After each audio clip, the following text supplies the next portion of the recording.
Okay. Oh my gosh, we're live. Hello and welcome to Talk Chef. I am one of your hosts, Reka. I'm your other host, Jordan. And today we have a very special guest from Top Chef Portland. We have Chef Sasha Grumman. Hello, everybody. Thank you for having me. Oh, the pleasure is ours. We love to have a Last Chance Kitchen Queen on the show. Oh, that's a good plug right there. Yes, we love. You know what else, Sasha? A lot of people that watch Talk Chef had you slated to win the show. Wow, really?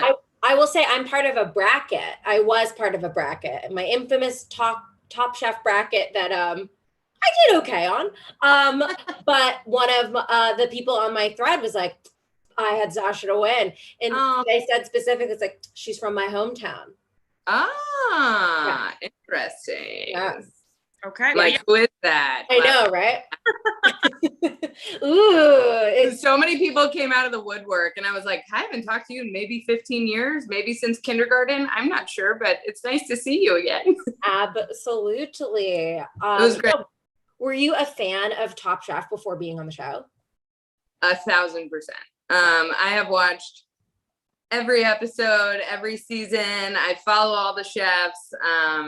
And, you know, I've become friends with the chefs over the years. So this was definitely like a very special moment to be asked to be on the show. Yeah, that is awesome. I have to know who is like your number one, you fangirled when you met, or like if you did meet, like who is that person that has been on Top Chef? Oh my God. There's literally like every time I meet them, I feel like a fangirl. And like, so I would have to say like Brooke Williamson for sure.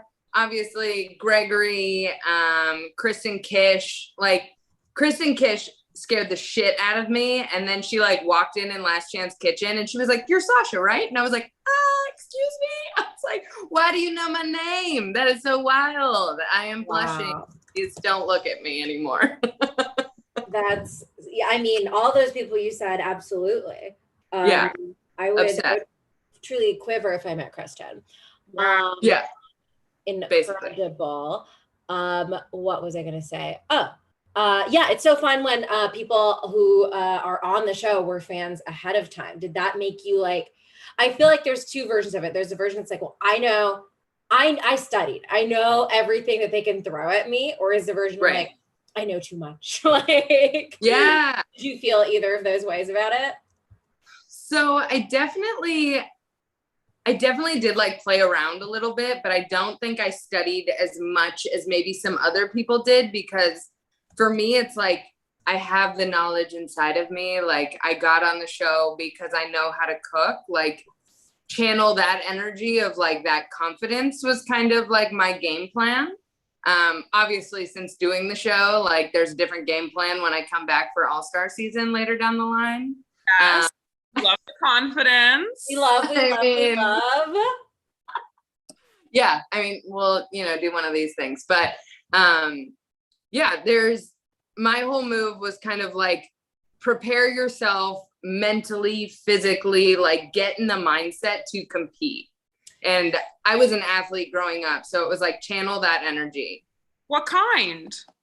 I played field hockey and softball, and I played field hockey in college. Cool. It's funny how I was just telling someone the other day who probably didn't ask. I'm like, oh, there are chefs that come on Top Chef that are like Shirley Chung talked about how she like worked out every day before getting on the show because the stamina it requires. Because you'll see these challenges like, you have 36 hours to cook food for 2 billion people. Go. So yeah, like, there's a lot that you don't see though. Like there's a lot of like that stamina where you're like, I am on my feet or I'm sitting in silence for hours and hours. And you're like, holy guacamole, it's been like 20 hours and we're still doing the same thing. Like it's crazy. So yeah, the stamina is huge. Absolutely. Well, before we dive into the episode, a couple little orders of business for the show. You guys know Talk Chef is a food charity based live stream. Every season we raise money for a different food based charity, and this season is no different. Psych, it's a little different. Instead of that's my little joke. I get one joke. Jordan gives me one joke per episode, and that's it. I say Is there only one joke? This season we are doing all of our fundraising next week instead of doing it every episode. So please stay tuned. How it goes. Yeah, it's going to be fun. We're going to have a lot of fun little surprises, maybe some giveaways. So stay tuned and we'll raise money for a really cool cause that we'll announce sometime this week. So that is our first order of business. Second order of business, Sasha, is something we didn't tell you, which is that just like every episode of Top Chef has a quick fire, so does every episode of Talk Chef. It is not cooking related. I always want to absolutely preempt that before anybody releases a bead of sweat. It is all Sasha food preference based. Lovely. It is my dream though to one day be like, we're outside your door. We're outside your door. We're gonna taste. You have to make soup in 10 minutes. Let's do it. Let's do it. I'm ready. One day we'll be able to fly to wherever the guest is. Yes. And it will be a real quick fire. But until then, it'll be a real quick fire and a lawsuit. Yeah. But until then, we do the fastest quick fire in Top Chef history. It is 45 seconds long. Yeah, pretty quick. And we're gonna ask you 10 questions. Again, these are like Sasha preference-based questions. But just in case you're kind of like, I don't know, maybe I'll just, wing it or half-ass it. There are some big prizes on the line. Yeah. One of the prizes you could win is a deed to the Terlato wine vineyard. Have you ever heard of Terlato wine? I haven't. That's actually stunning. Yeah, it's crazy because Terlato wine is a wine that sponsored Top Chef for a few seasons. It is unable to be purchased. Reka and I have called many different wine shops trying to get it, and they say, huh? What? What is that? It is a wine, I want to guess, between, I don't know, season 6 and 10 that sponsored a lot of challenges. So you might win a bottle of Terlato wine or something on the show, or that's what they're drinking in the stew room. You can win a deed to this vineyard, which is located, I don't know, in the middle of the Bermuda Triangle. We don't know where it is. Amazing. So you can win that. The smallest bottle they have is 75,000 gallons. It's like a Carlo de Rossi kind of bottle. It's really huge. Yes, and is that former chef testants that have been on the show and tried Terlato wine have allegedly said that it is allegedly extremely bad. Ooh. Yeah, look at the ingredients. It's like sugar and water. So that'll be really incredible. It's kind of, I think, classified as wine beverage. So that'll be one of your prizes. The other prize you could win is your own suite of broken GE appliances, just like you see on the show. So we're talking a fryer that doesn't get up to temp. We're talking an oven that drops temp. We're talking a mandolin that slices your hand off. These could all be yours, Sasha. So this is a dream. This is a true dream. We knew you would think that. This is truly a miraculous thing. So your 45 seconds will start. Here's a timer. After Jordan finishes asking question 1. Are you ready? Let's go. Okay. Name one type of party that is cooler than a garden party. Cocktail party. What is your favorite way to eat a plantain? Fried. What was harder, season 4 or your season? My season. Have you ever been to Puerto Rico? No. Raw plantains, hot or not? Not. What is your signature pasta that you make? Cavatelli. What is your favorite ingredient to cook with? Eggplant. Who is the scariest Top Chef judge? Tom. Who is your favorite chef in this episode? Spike. How great are Jordan and Reka? Perfect. Okay, stopped it late. You got it at 35. Oh my God, Sasha, you did incredibly. Wow. Incredible. I think you did better than any Top Chef contestant we've ever had on the show. And not to brag, but we've had a decent amount of them on the show. And I think you did better. Most of them don't even finish. I think you also did better because I think you had more questions that required a non-yes or no answer, like a actual answer. So that was incredible. Now, I don't mean to cause drama. There are people in the chat that are going, Spike? I know. He was in the preview though, so was it technically in the episode for today? No, that's okay. I think Spike has an interesting reputation in this season. So people were like, whoa, Sasha likes Spike. Do you actually like Spike? I do like Spike. Okay. I don't know what it is about him. I'm drawn to him. It's weird. I don't get it, but here we are. As Jordan will inevitably mention anyway, so I'll just preempt it. Let me say it. Reka, when she watched this season, like live on TV, when we were in middle school or whatever, Reka had a crush on Andrew. She thought he was extremely sexy, which I never said sexy. I mean, I thought he was okay. This season came out in 2009, so I was like 19. I was like, wow, this guy's funny because your brain is dumb and you don't know what funny is. So you think funny is being like a raging lunatic. And in this episode, he drops the hard R word, and I was like, ew. So I mean, this is kind of nice. We all grow, we all grow, and that's something kind of beautiful that Top Chef is funny. Someone that has such an energy that Reka absolutely hates. It's so crazy. Like if I meet men like that, I'm like, ew, especially if they think they're funny. Yeah, Reka would be like, can we please leave where we are if this type of man was trying to talk to her? So the idea when she kind of dropped the bomb that this was like a real crush, I just can't get over it. I think it's really funny. Yeah, that's Jordan's adorable. The A bomb is me telling them that I like Andrew. Incredible. And I should have said Antonia because I love her dearly. But my brain just lost it. It's absolutely okay. Christine has got your back. Spike was chill and cool as a sous chef in this episode. I agree. And he's hot, so it doesn't matter. My God, this is live and going places. It's absolutely okay. Listen, the amount of times Jordan has said the thing about me and Andrew's gonna show up at my door. Andrew knows at this point. He's gonna come oinking at my door. Yeah. Wait, I have to know. So Sasha, could you date a man that's always wearing a fedora? No. Okay. Always. Okay. Wow. No. Like absolutely not. What about 80% of the time? Like never is the only acceptable answer. Okay. Spike is hot.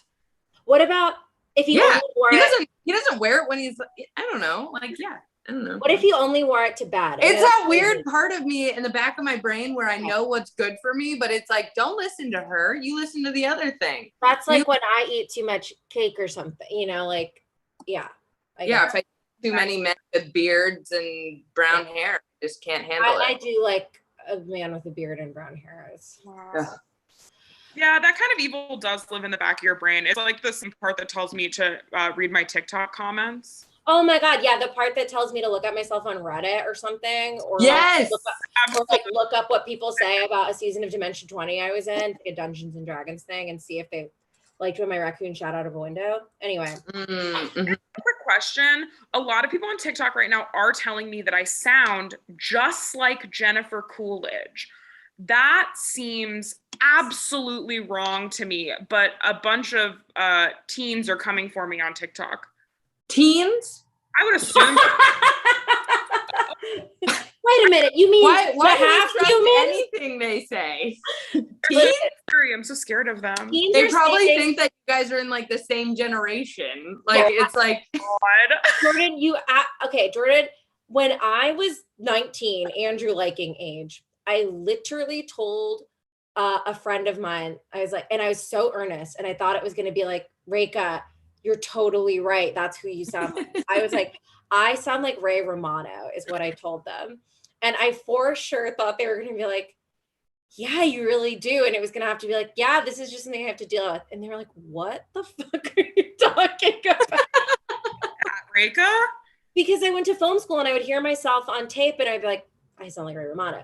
I think you're getting Ray Romano a little bit. I think they're just like, you're reaching for something. You don't quite have the analogy, and they don't quite have the analogy. And they've just seen White Lotus, Yeah, okay. I had to check in because it made me feel absolutely unhinged. Not that it's an insult. Naturally. I love her, but I was just like, this is not something I think of as correct. So I had to, thanks. It's not. But yeah, drop it in the chat if you think Jordan sounds like Jennifer Coolidge or I sound like Ray Romano, or any of the three of us sounds like either of those two people. Oh my God, Kendall called you Reka Romano. Oh, you better believe I saw. Funny to me. I was gonna do a fucking Brad Garrett. All right. Anyway, let's dive in. Okay. Sorry. No. This is good. This is perfect. Okay. So we're in Puerto Rico. That's pretty rad. The quick fire was to make 2 different beachside frituras using plantains.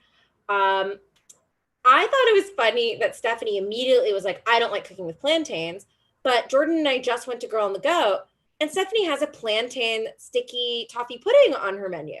Ooh. So yes, I think it's natural to turn traumatic events from Top Chef into things in your later life. So yeah, feels pretty on par with how you feel after the show. Have you done anything like that? I definitely, for all the dinners I've been doing with my Top Chef friends, definitely like throwing in Romesco places, and definitely throwing in like things that just like didn't really land with them. And you're like, I'm going to prove that I actually know how to do this. I know y'all don't care and you're not here, but like, I'm going to prove to myself that I can execute. So yeah. Mm-hmm. So I do that. I am not a chef, and I feel like I do that. Like if I make a baked good and I'm like, that didn't go super well, I'm like, I need you to know I know how to make this. Right. Try to make it next time. Totally tracks. Okay, so here's what our chefs made, and we usually do just a quick thumbs up, thumbs down, and like the criteria is as loose as you want it to be. Does that sound good? Does that sound like a Top Chef dish? Does that sound like something you would make? Whatever you want. So Stephanie made tostones with seared tuna and some red onions. Sounds good, I guess. I love tostones. So delicious. Sasha's using the thumbs up. Zoom. Wow. Multimedia. We are Janelle Monáe. We are Beyonce. Oh my God, I wish.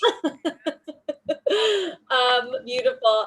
Then her next one was a pork and shrimp fritter with brown butter, lime, and basil sauce. It sounds so good. Anything with brown butter wins for me. I love brown butter. I recently like started eating vegan, and that is a thing. And like I love baking, and a thing that is really hard to recreate is that taste of brown butter. Ooh, that is hard. Yes. Okay, Antonia made crispy oysters with a cilantro plantain jam. This sounds rad. Good. I think it was bad for the challenge, but this sounds so good. I agree. Yeah. I honestly love when the chefs on this show make jams out of things I don't expect them to make jams out of. Yeah. Before they'll be like spicy coconut jam. I'm like, yes. You're like, yes, I will buy that. Yes. She also made a fried yellow plantain with a spicy slaw. That's good, I guess. Lisa made tostones with pan roasted duck and a mango papaya salsa. I mean, I'll eat anything that has mango papaya salsa on it. Yeah. I'm right middle. It's everyone on this show knows that I'm not a huge fruit fan. Jordan doesn't really like fruit, Sasha. I'm not trying to like. It's just no fruit and no carbonated water. I'm absolutely sick in the head, and I like vegetables, and I like fruits that present as vegetables. Okay. But present like a tomato. Yeah, I know, like the one that's confusing. Yeah, because gender presentation is a fruit. Yeah. As a vegetable. The two genders, girl and tomato. You guys know what I'm talking about. I think it also is tied to this, like I've probably told this story on here before, but I do have to tell it again. My traumatic experience where when I was in elementary school, my bully asked me if I liked fruits or vegetables better. And I said, I think fruit. And she said, that means you're a lesbian. And everyone laughed at me. And it's actually really fucked up because I am a lesbian. So that kind of read that early on in my life, I think really solidified my difficult relationship with fruit. But do you think maybe therapy in like 5 seconds? Good job. But isn't there something beautiful to that? Like embracing your orientation, and maybe now we eat fruit, we try fruit. Maybe. I don't know, Reka. Jordan's gonna kill me after this live stream. Yeah, I hate fruit. It's just something about, I'm like, duck to me in my mind is typically kind of like already has a little bit of a sweet preparation a lot of times. And then mango and papaya salsa, I'm like, that's 2 fruits. I don't need a multi-fruit salsa. Sure. If it was just mango or just papaya, I don't know. So that's why I'm kind of in the middle. Sure. Okay. Sure. Yeah, I get you. I support. Yeah, I support you rather. Yeah. Okay, the other thing Lisa made was a sweet plantain with red onion and a chorizo fritter and a kumquat orange chili chutney slaw. And it's sort of her version of a mofongo. I think this sounds great. And I love mofongo. I'm a little here. Tell us. So I gotta be honest, chorizo is not my favorite thing.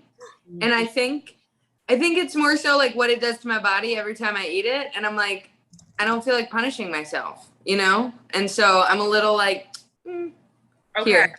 I'm a spice baby too. Like I really can't handle the heat, so. Okay, that's good to know. Chorizo I've never had, but I've had soy chorizo and it's very good. And if anyone wants to pop in the chat how similar or dissimilar those two things are. It's real chorizo is the same, but better. You would really like that. That sucks. Yeah, sorry. Well, moving on. You would really like it. Yeah. Anytime I've had anything, I'm like, this is really good. It's because there's like secret meat in it. And I'm like, oh, okay. Yeah, you're talking the best beans you've ever had. Anytime. Yeah, the best beans I've ever had are laced with pork. Yeah. Everything is laced with pork. Yep. Then Richard made pork meatballs with a ripe plantain sauce, sort of play on albondigas. I'm going to give this a thumbs down. I think this sounded not that creative for Richard. Sure. Okay. He also made green plantain chips with a ripe plantain salsa. You got the same. I think this is one of those things where maybe you think you're being like, I'm putting plantain on plantain, but then you kind of look around and see like, oh, people kind of did a little bit more. Yeah. Agreed. And that seems to be like a theme in this episode for him of like, are you playing it safe, Richard? Oh, he hates that. That his spidey sense. And then he brings out the liquid nitrogen. He's like, I am creative again. Here we go. Yes. I made a plantain from dust. Yeah. On the bottom, we have Antonia and Richard. And on the top, we have Stephanie and Lisa. And the winner is Stephanie. So she gets an advantage in the elimination challenge, which is to use a whole pig to create dishes for a governor's mansion event, which was a garden party. Yes. And they get sous chefs. So we get our returning 4 eliminated chefs to be, the sous chefs that do the shopping in the Puerto Rican market. He drops a hard R word. He's disgusting. And so we get some fun little scenes of them prepping all this stuff. And then we get the big drama moment. Dale leaves Stephanie's pork out overnight. I want to know, Sasha, if this had happened to you, what would you have done? How mad would you have been? Or would you have been like, I get it, my guy? Like, what? Talk me through it. I think for me, my emotions hit real quick. So I'd probably my brain would probably boil for a second, but then you really, at least what Top Chef teaches you is like, you got to snap into it and you got to get back. And like, there's fucking nothing that you can do to bring that pork back. So it's like, it's dead, it's gone, we're moving on, game plan, change, adapt, because that's all you can do on the show constantly is adapt. And especially this far into the season, like you can't waste your energy on stuff like that. Like you got to move forward. I think that's so well said.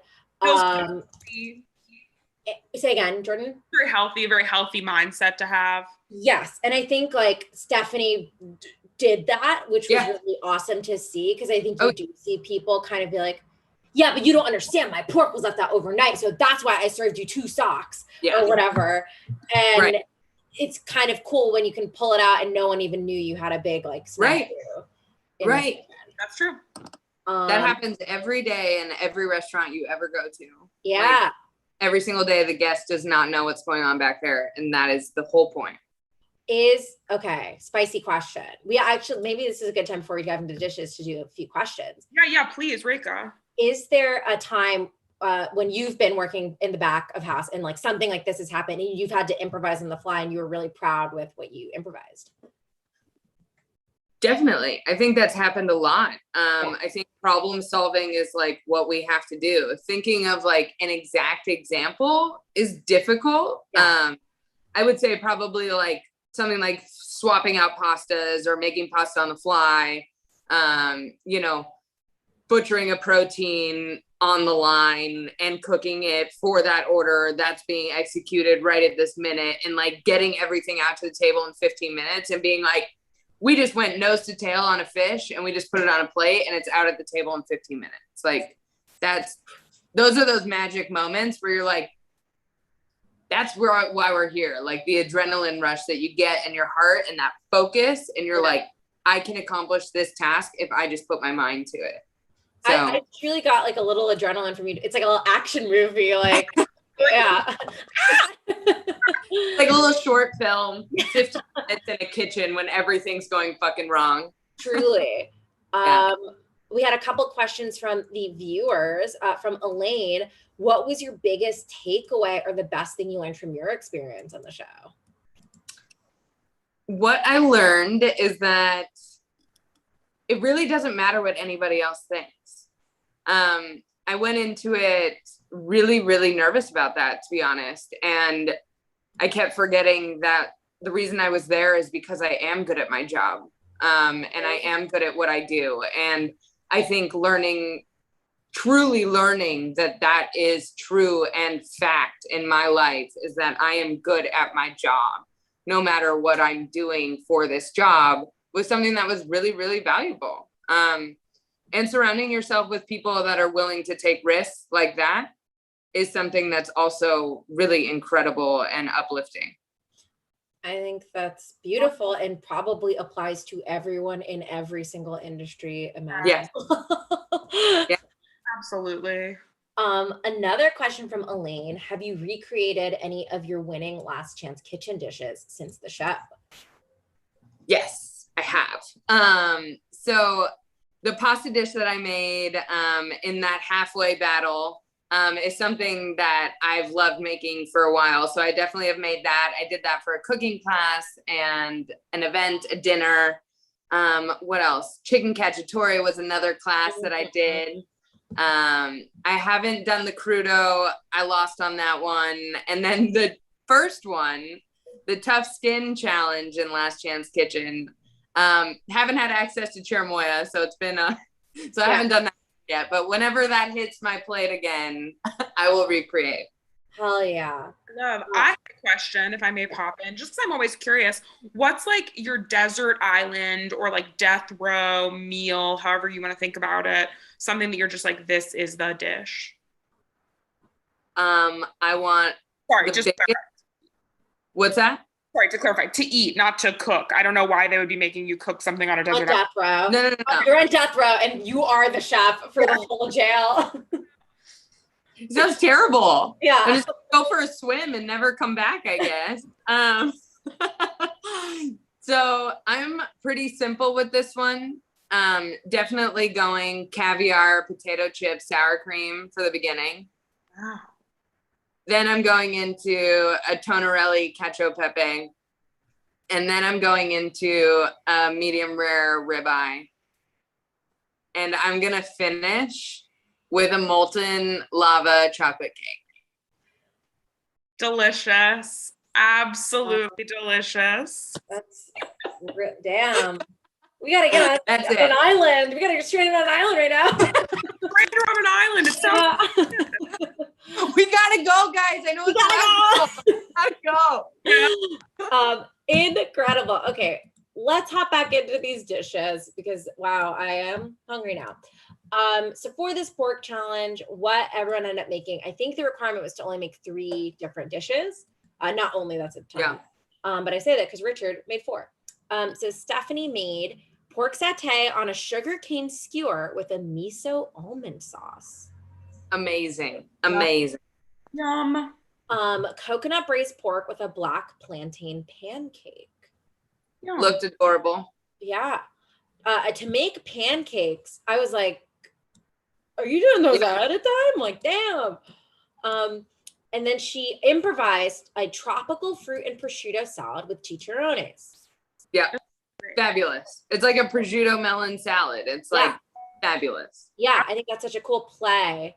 We talk a lot about that on the show, of like basically Richard's comment of like bend the challenge to your strengths. Don't necessarily try to explore a whole, although the Top Chef judges comically on this show say the exact opposite thing of whatever you did. They're like, right. Why didn't you stay in your comfort zone? Cook the food that got you here. And then they'll be like, wow. This is boring. Yeah, exactly. You just played it safe.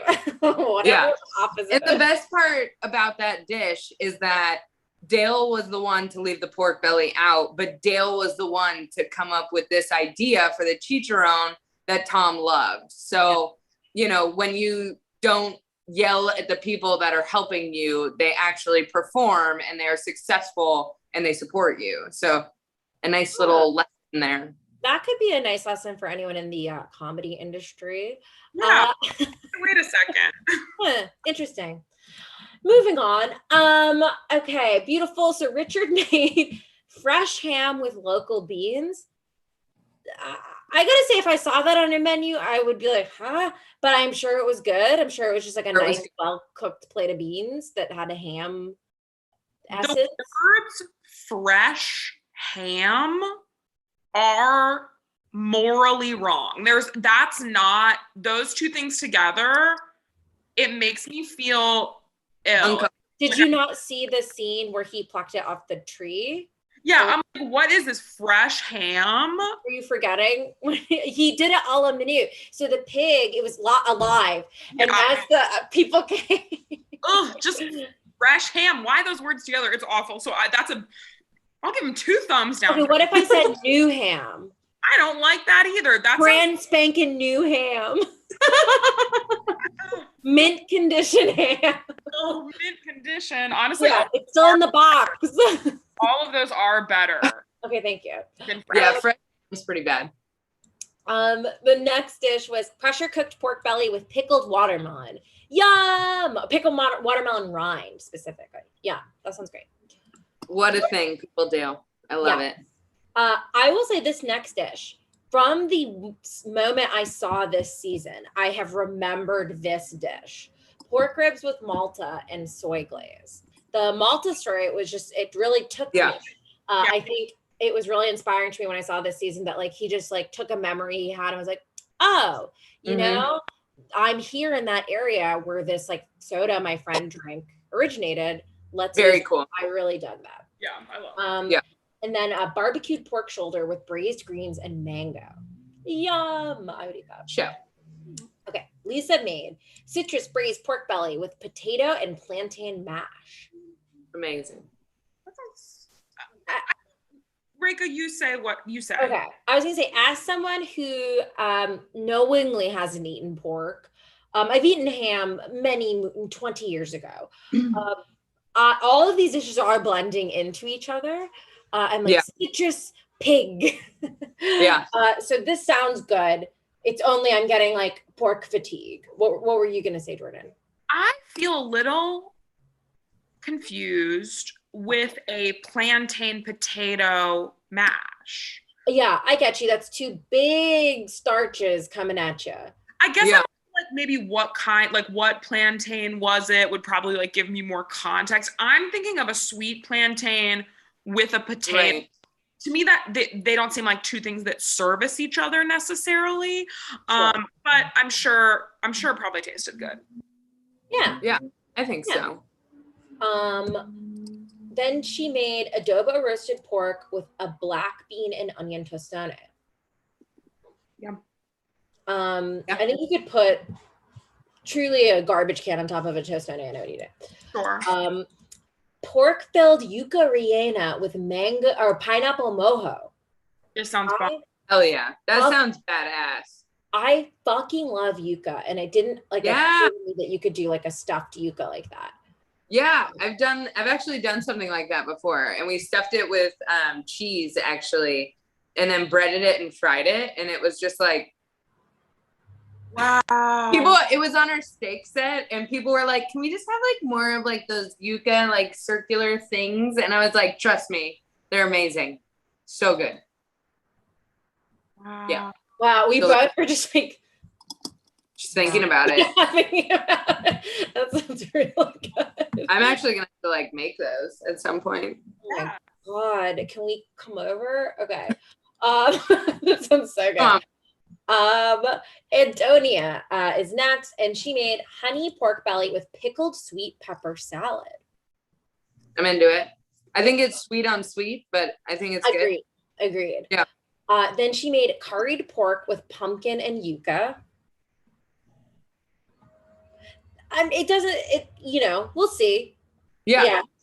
It's hard to say on that one because you just don't, I didn't see what kind of curry, what kind of spices are in there, what's happening. And Sasha, you said something really imperative, which is what kind of curry.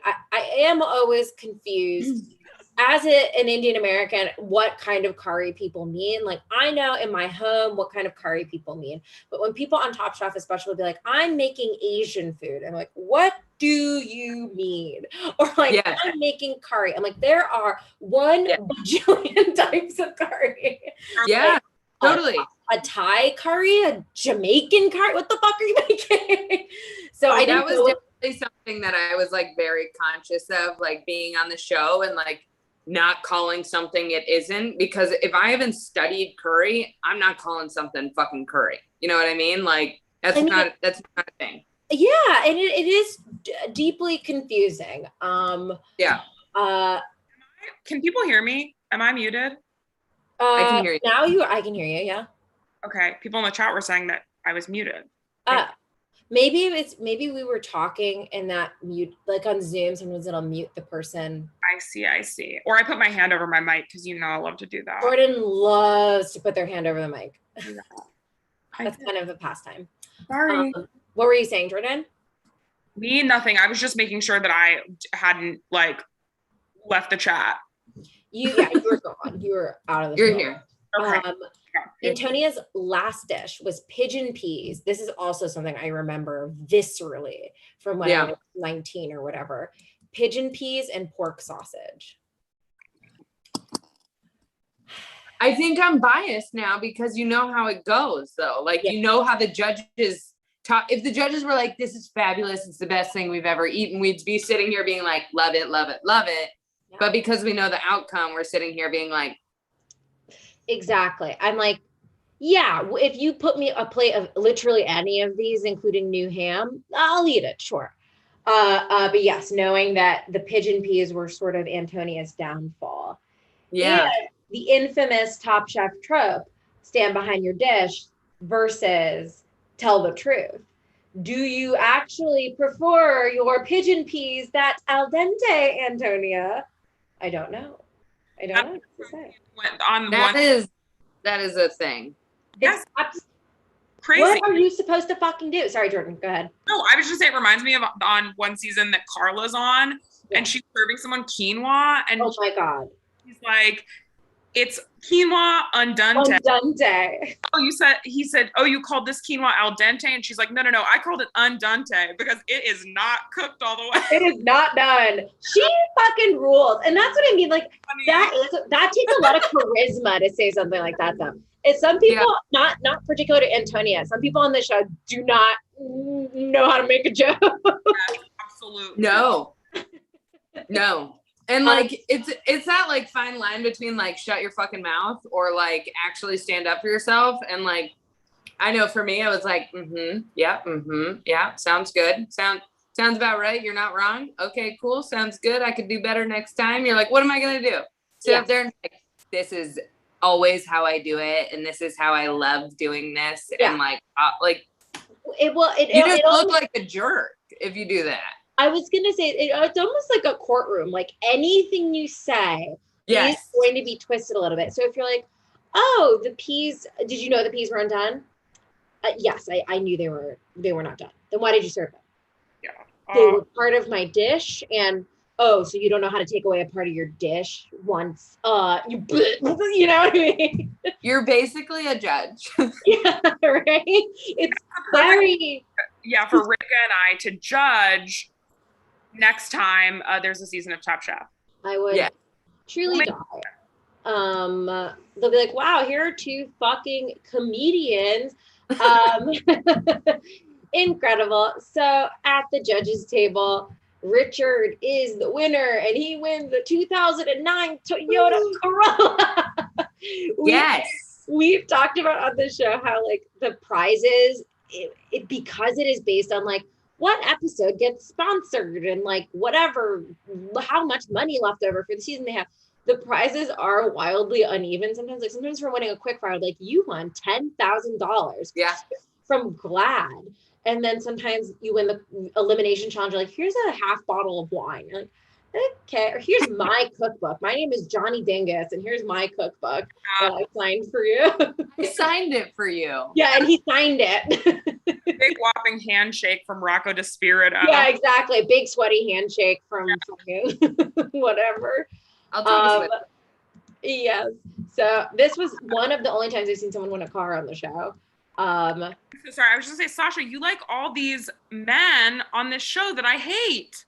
No, I'm not. I mean, like, it depends on the person. I'm not saying like I love Rocco DeSpirito, but I'm just saying like sometimes a sweaty handshake is better than the 10K because you're like, now we have this connection, we have this bond. Sure. I think about my career, not so much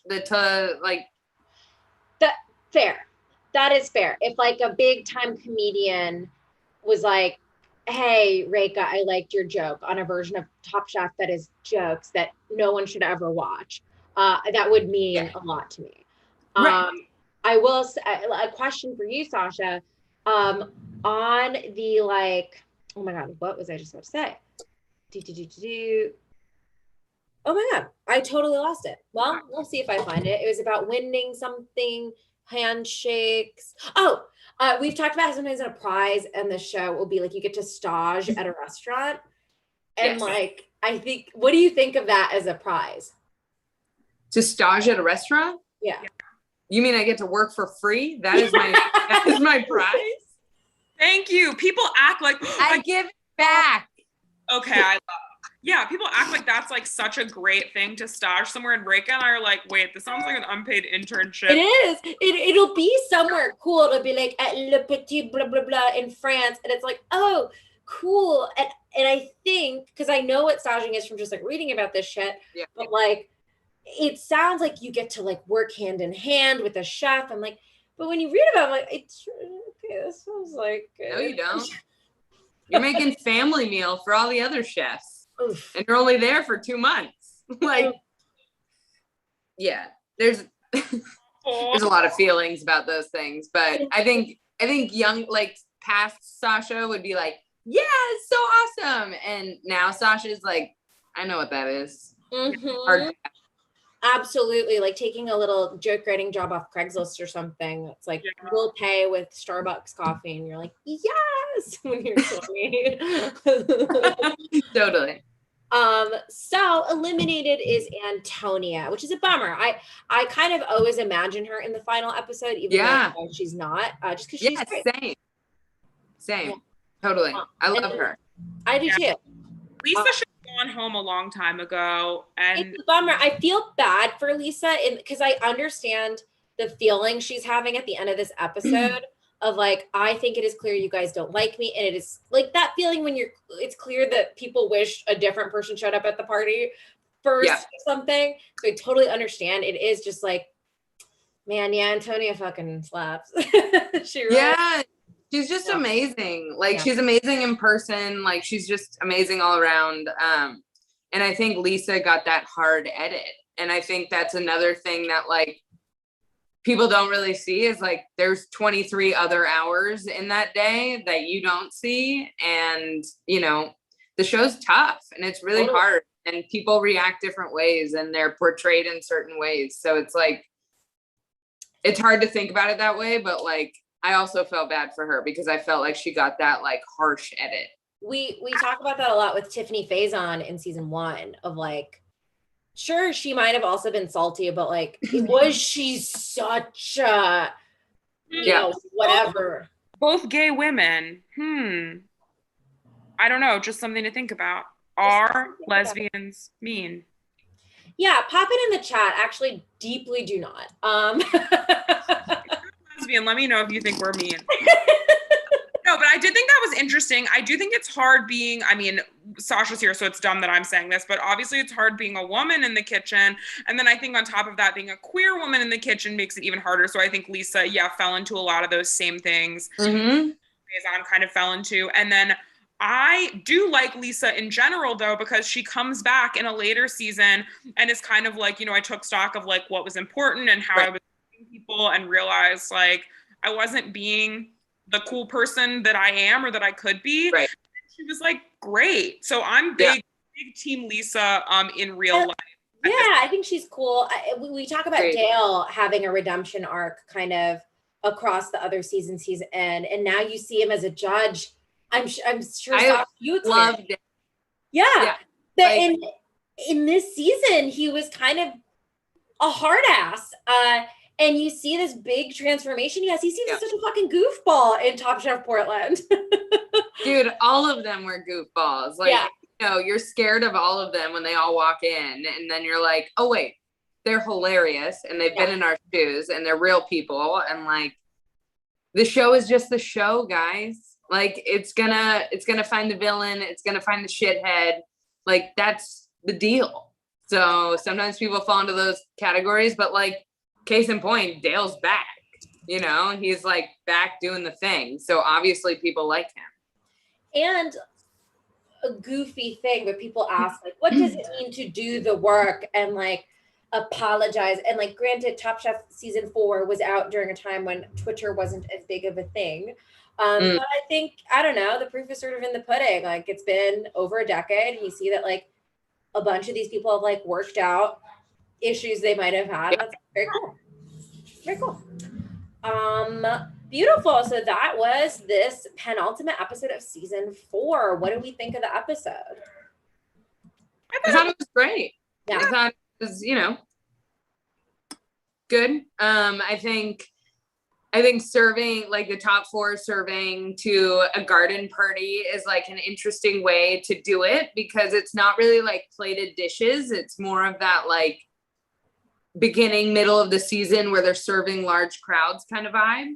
And then it's like, who's running out of food and all this stuff, but then they have to prep 3 dishes. And I think like the finesse wasn't there because it wasn't able to be there. Right.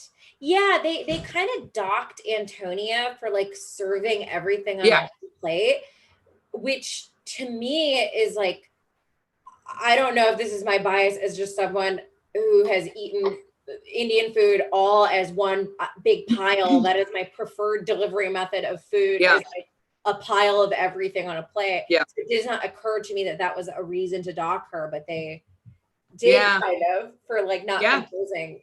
I don't know. Yeah. Interesting. Which is interesting. Yes. We've got time for some questions for you, Sasha. And the chat is popping off. Christine wants to know who your favorite like guest judge on your season was to interact with or get feedback from. Favorite guest judge, I would have to say, I mean, I think Gregory is just like the bee's knees. He's amazing. He stands for incredible things. He cares about people. He isn't one of those people that's ever too busy for you. We spoke before the season and it was just like really, really, really nice person. And I think he deserves everything. And he's just obviously a favorite. So we're happy to hear that he's such a nice person. And also just a reminder to everyone, Gregory recently came up with a cookbook. Yes. It's great. Reka and I own it. And it has so many wonderful dishes in it. And that's also a segue. Sasha, someone in the chat earlier asked what your favorite cookbook is. Oh, my favorite cookbook. I currently have my iPad sitting on top of a few of them. Hell yeah. So definitely any Ottolenghi cookbook. So plenty, flavor, all of that stuff.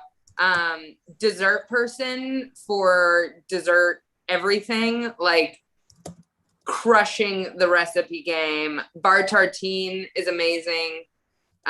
Jeremy Fox on vegetables is fabulous.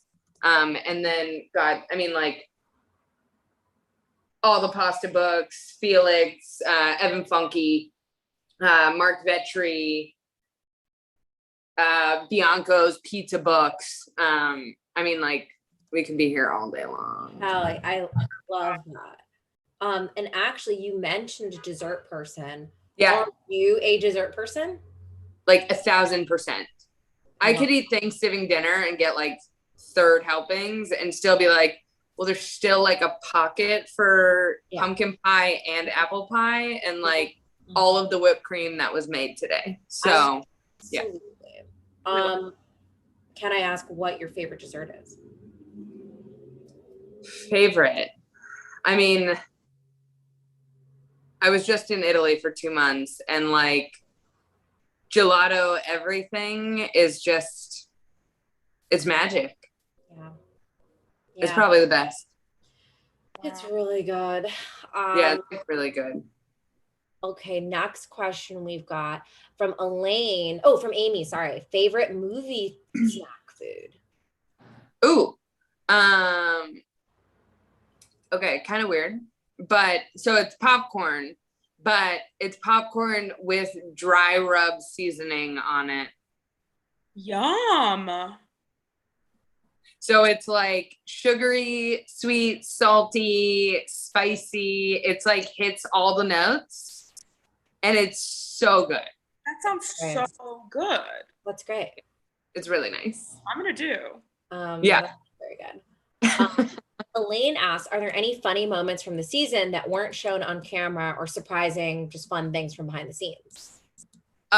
Well, it was during the time that the WAP dance was really popular. So let's just say that there was hella dancing late at night.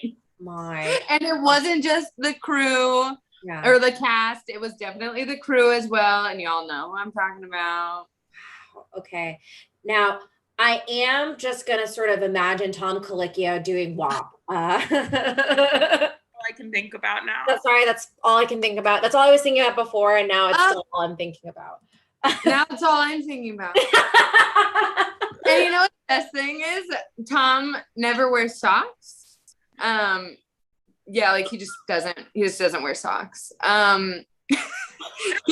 Excited to hear that I've never heard this before. Like I said, we've had people on that have been on the show. We've never heard this before. So this feels huge. I don't know. Yeah, he the second challenge when he walked in and he was like, so now there's a twist and you guys have to pair up together. I was so distracted because he was wearing clogs and no socks the whole time he was talking to us. And then I was like, is this just like a one-time thing? Like you just like walked up downstairs and like he's not wearing socks or something. Every single time he walked into Last Chance Kitchen, that man was not wearing socks. Now, I got some questions, and we're positive they're just not like the super low, like the like ones when you try on shoes are like really low. I mean, like I don't think so. Wow. I know, it's really interesting. I feel like we're not close enough for me to ask him about that yet, but you'll get there and we'll have you back. Him privately. Yeah. Jordan's gonna talk to him privately. Why don't you wear socks?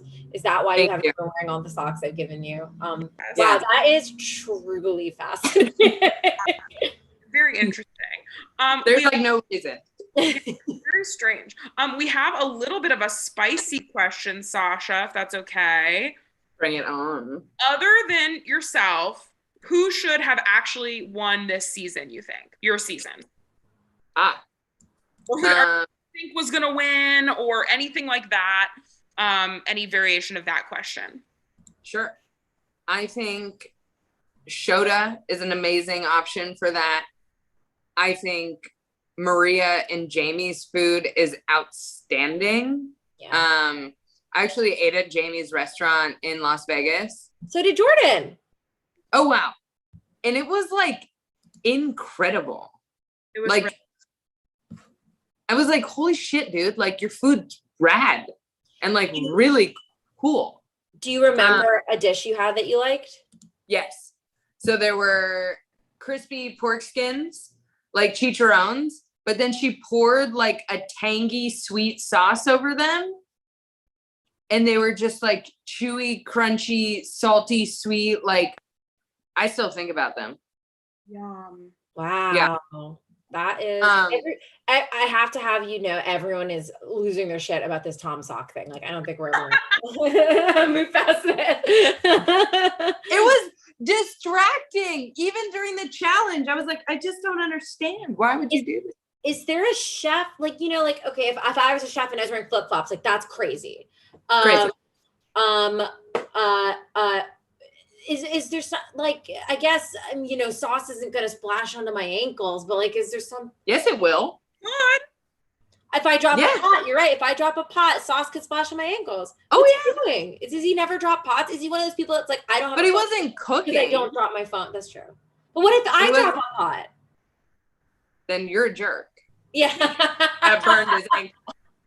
His feet, either like, I'm just like, does he have exceptionally dry feet? That's what I wonder. Jordan, that is, we are saying he's got a wet ass pussy and exceptionally dry feet. Is that what you're saying, Sasha?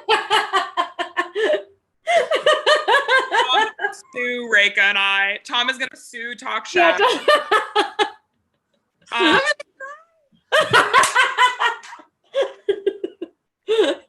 Wow. Yeah, I'm just so curious. Wow. truly crazy.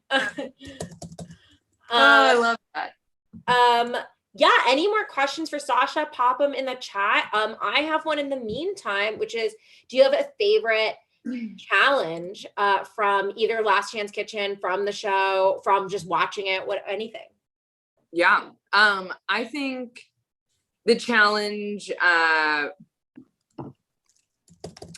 in the orchard would have been really fun.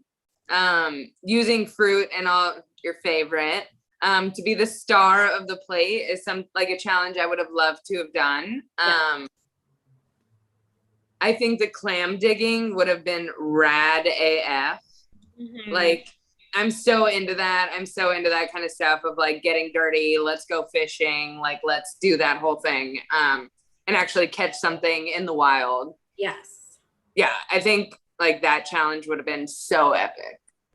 Yes. Minus being cold, which like I hate. Oh, okay. I hate it.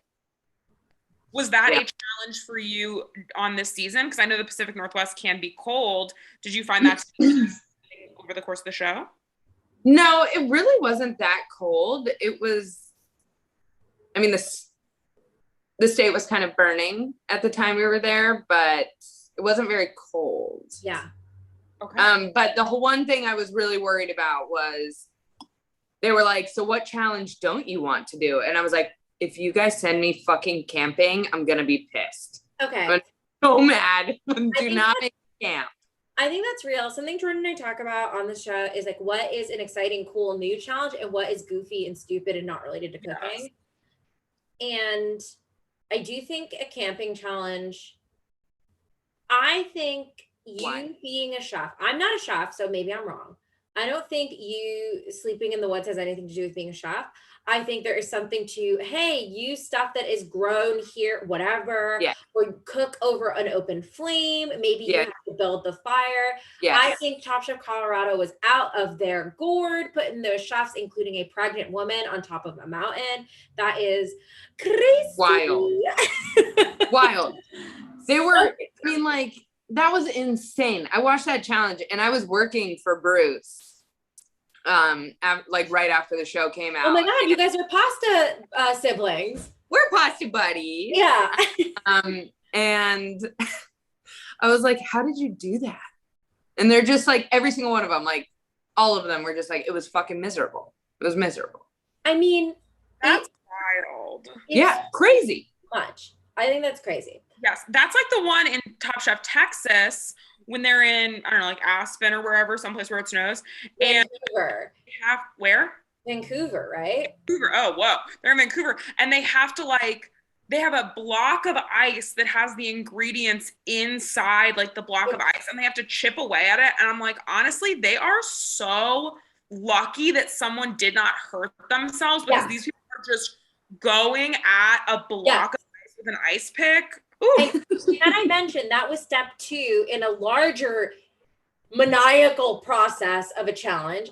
Part 1 was they go on a ski lift that, or like a gondola kind of thing, and they have to cook a meal in the gondola, which is crazy. Then if they win that part, they don't have to do the second part, which is get these stupid ingredients out of this big block of ice with a big ice pick that you've never used in your life, and you're getting frozen peas out of a frozen block of ice, which is crazy. And then the third part was you had to downhill ski and then shoot a bullseye to get a bunch of ingredients like cherries and rabbit to cook something.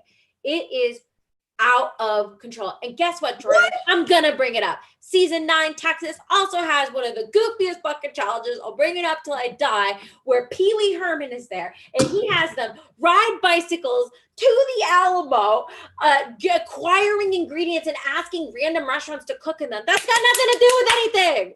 Eureka, this is an awesome challenge. Reka and I will always argue about this. Pee Wee Herman is very funny. The challenge is kooky. He's kooky. It's good. I think it's good. And I like the challenges. Too much physical stuff, I'm like, no, that's bad. But like the kooky stuff is fun. When it gets to the final like 3 people and they're like, delicious dinner for 6. I'm like, I don't care anymore. I want to watch some freaky, I don't know, Fritos or something. You want the 5 cheese Tillamook challenge, because you're like, how the fuck are they going to do that?